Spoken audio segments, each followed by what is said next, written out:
तेज।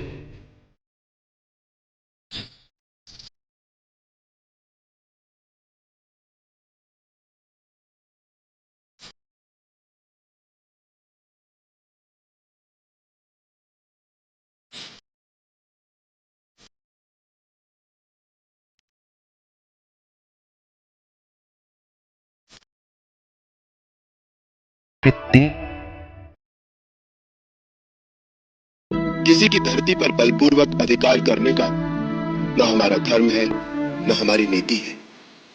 हम तो पापियों को दंड देने के लिए ही ये धनुष बाण धारण करते हैं।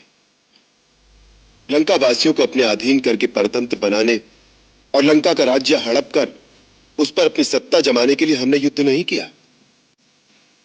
रावण के अधर्म, अनीति और अत्याचार के कारण बाध्य होकर हमें यह युद्ध करना पड़ा। लंका लंका वासियों की है, उस पर लंका वासियों का ही आधिपत्य रहेगा, अयोध्या का नहीं। एक मनुष्य ने दूसरे मनुष्य की हत्या कर दी तो मुख्य कर्म क्या हुआ? हत्या करना। परंतु यही कर्म पुण्य भी हो सकता है और पाप भी।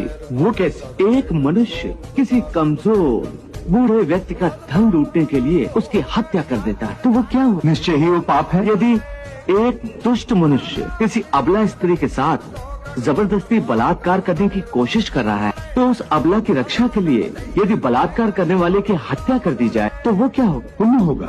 तुमने स्वयं ही अपने प्रश्न का उत्तर दे दिया पार्थ। कर्म तो वही रहा, किसी की हत्या करना, परंतु उस कर्म के पीछे मारने वाले की नियत क्या है? इसी के फर्क से एक ही कर्म पाप हो सकता है अथवा पुण्य। हे अर्जुन, जिस भावना, जिस नियत से मनुष्य कर्म करता है उस नियत के कारण एक ही कर्म किसी के लिए पाप बन जाता है तो किसी के लिए पुण्य बन जाता है। सच्ची अखा मेरी तायो दात नहीं कि जिन्ना कीता देवा तैनू मोड़ के मैं मंगदा हां तेरी तंदुरुस्ती।